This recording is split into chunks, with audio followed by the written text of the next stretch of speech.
Bismillahirrahmanirrahim. Continue with thermoanalytical techniques. In this lecture, we will discuss about the questions about TMA, thermal mechanical analysis. Again, in this lecture series, I told you in the earlier lecture, I embedded my profile. If he and she is interested in my profile, can be seen from this page. So thermal analysis, question about the thermomechanical analysis TMA. Thermomechanical analysis TMA is one of the most fundamental analysis technique as it measures a very basic property of the material. On the simplest level, it measures softening the point or glass transition, as does test like it, softening and heat deflection point. All of these can be approximated in a TGA. TGA means glass transition temperature, and all tell you where a material changes from stiff to flexible. In addition, TMA allows you to measure the coefficient of thermal expansion, a property where mismatching it or not compensating for it can lead to failure in electronics, to motors, to food packaging. This guide answers the basic questions asked by scientists and technicians new to techniques, gives advice on how to understand TMA data, and introduce a bit of theory behind it without a lot of math. Hopefully, this will make the technique more understandable and more useful to the practitioners. So, these data is derived from the Perkin-Elmer company. So, this is a courtesy of Perkin-Elmer company, and this is the instrument TMA. For TMA technique is manufactured by Perkin-Elmer company. So let's start. The question is, what is thermomechanical analysis? Thermomechanical analysis is a technique that measures changes in sample size as a function of temperature, time and load. This measurement can detect a change in size from expansion or contraction on samples, as well as softening or deformation of the sample. Data from these experiments help you predict how materials will respond when used in different temperature conditions. So this is a block diagram or a pure diagram of the TMA. This is force transducer, LVDT position transducer,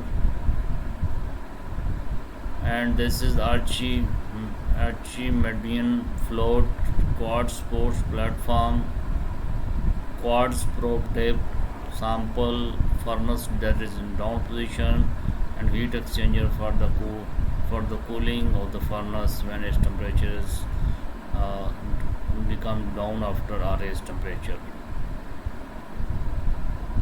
Next question: how does TMA work? TMA can be conceptualized as a caliper in an oven. A TMA applies a control load to a sample that sits in a temperature and atmosphere controlled environment. The sample is normally in a low expansion fixture like fused quartz, borosilicate glass, or ceramic. Above this sits the analytical train consisting of a force motor, LVDT, and upper probe force is normally applicable by an electronic force motor, although weight can also be used. Ideally, the force applied is very close to zero so that the expansion of the material occurs without any restrictions. An LVDT, linear variable differential transducer, which is ideally temperature controlled, is used to measure changes in size to assure quality measurements. The TMA 4000 use an Archimedean float system to balance the weight of the analytical train as shown in the figure 1. So this is a TMA instrument by Perkin and Merck. That model is TMA 4000. The next question is, what can TMA do for you? TMA allows you to understand how your material responds to heat. This can be very important for processing and for final applications. TMA can measure how much your material expands with temperature change, coefficient of thermal expansion, and CTE. The temperature at which the glass transition occurs or when other changes happen in the material. TM is about 10 times more sensitive to the presence of transition than even hyper DSC, also called fast scanning rate DSC. If your material sees various temperature in operation, TM is an important tool you should be using. The next question is, what kind of material can I measure by TMA? TMA can be used on a wide range of material from hot solids to the rubbers, from thin films run in an extension fixtures to liquid and gels run in a dilatometer. Material studies include muscles, tissue, and polymers, ceramics and gels, or metals and cutting systems, as all materials have a CTE. The technique is applicable to a wide range of industries. There are some zero and negative CTE material, but they tend to be rare, high engineered, and exhibit this unusual behavior only in a narrow temperature range. Next question, what is CTE? When a material expands, we measure this expansion as a function of simple height. We convert this to a normalized value of our expansion called either coefficient of thermal expansion or isobaric expansivity. This is done by dividing the change in length by initial length time the temperature change, that is alpha is equal to delta L over L into delta T. This value is normally on the order of parts per million. So for aluminium alpha is 22.4 into 10 raised to power minus 6 per degree. An example is shown in figure 2. This can be considered a measurement of the free volume of a material. It is sometimes called linear expansion or LCTE to distinguish it from volumetric expansion as measured in dilatometer. This is a graphical explanation between the graph of TMA between the TMA 4000 machine and the NIST, National Institute of Standard and Technology of America. This is comparison of standard with the TMA instrument 4000. The next question is, what is free volume? If we think of atoms as hard spheres and compressed until there is no more space between this can be considered the occupied volume of a material, and the volume at absolute zero. As temperature increases, the atoms move more, and the space that they can move in is the free volume of the material.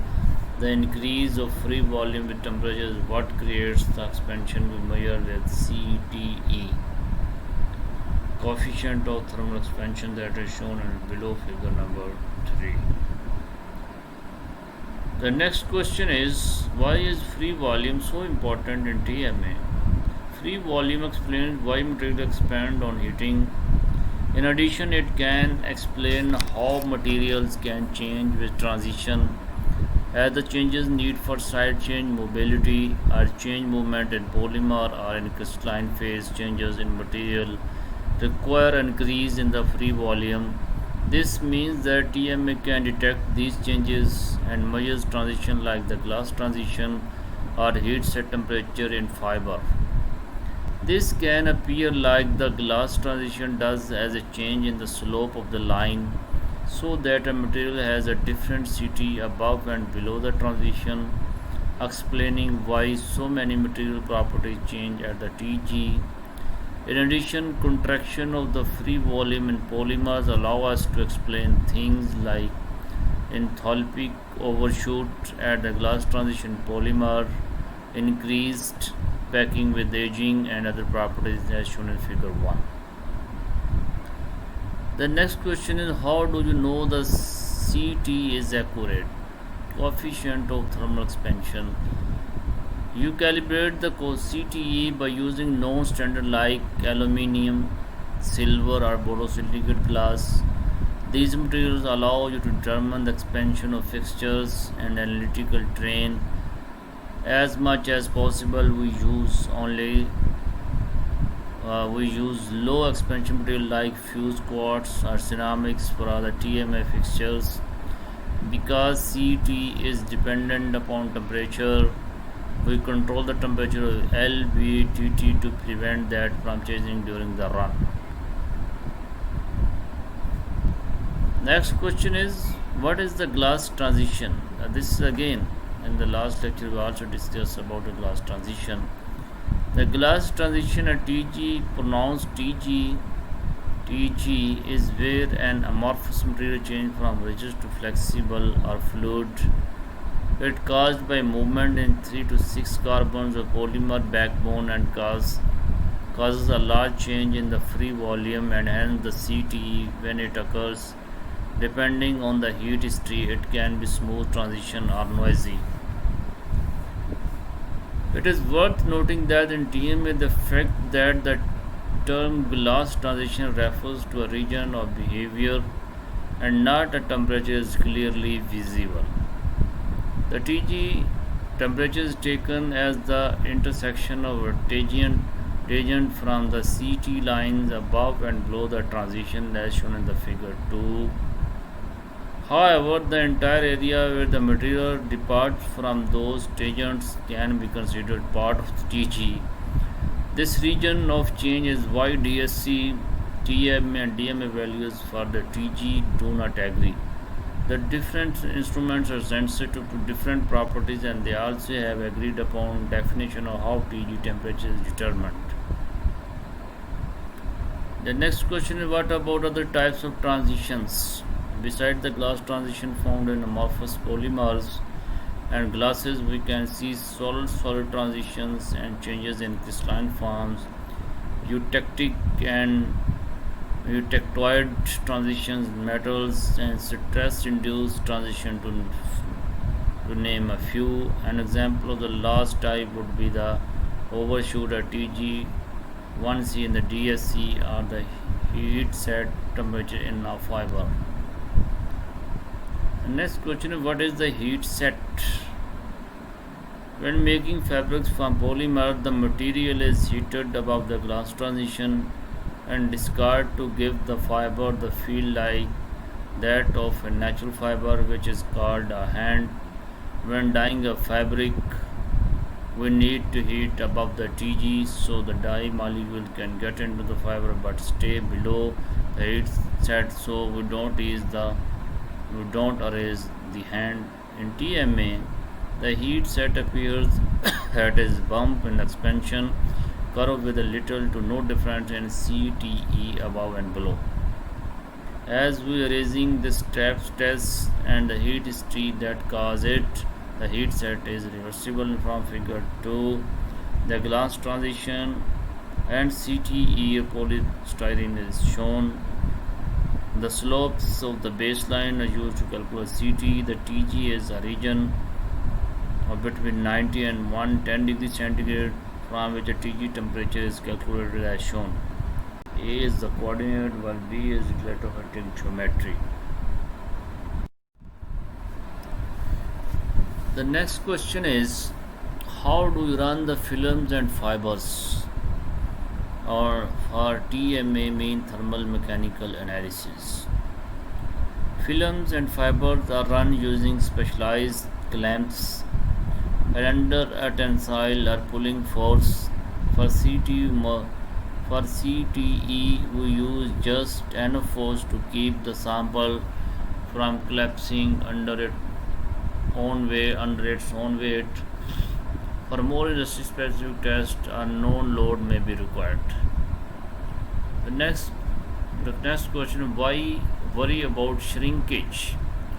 Shrinkage is a very common problem in the plastic material, plastic molding material for different types of containers, different types of pharmaceutical product, different types of vials, different types of bottle. This is very important to calculate the shrinkage of a particular polymer for its better quality in the quality control labs.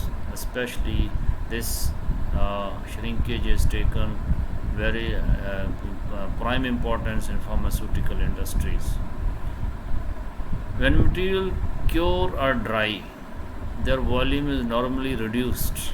Shrinkage means the reduction in the volume. This can be significant as in amine epoxy system, where current result in shrinkage of 5 to 6%. Compensating for this such loss in thick part can be tricky. Shrinkage lead to porosity and internal cracking as well as stress build-up in the material. One approach to measuring shrinkage is to run the sample in dilatometer, where it can freely contract and contraction will be measured. The next question is, what is dilatometry or dilatometer? A dilatometer is either a specialized form of TMA designed for a large mass sample or fixtures used in a TMA to measure volumetric expansion. Normally in a TMA, we measure on the linear expansion, and so for non-homogeneous material we measure x, y and z direction as shown in the last slide. Sometimes, however, the sample is too irregular to treat as a cube or not solid enough to hold its own weight, a gel or liquid, and we can confine it in a dilatometer and measure the volumetric change. As a dilatometer confines the sample, which may be immersed in oil or packed in alumina, the volumetric expansion is converted to vertical movement of the plunger and measured by TMA as shown in figure number 3. This is a heterogeneous sample, requires a CTE, coefficient of thermal expansion to be determined in x, y and z plane. In the figure A, all three coordinates are explained, or in a bulk to obtain a volumetric expansion in the dilatometer that is shown in figure B, that is immersed in a silicone oil or aluminum oxide powder. Can also be used uneven or regular shape samples. The next question, what is penetration used for? Penetration tests are an important from more primitive mechanical testing method that identify the TG glass transition temperature of a material, as it is something softening point. Many of these tests applied a known load to a sample and heated it until the probe intended the sample, giving the upper operating temperature of the material. Some material specifications still require it. In addition, it is a way to measure TG glass transition temperature on an oddly shaped sample as shown in the figure 3. That is the advantage of TMA, where it is the irregular shape sample can also be used in TMA, like in figure 3 in case sub figure B.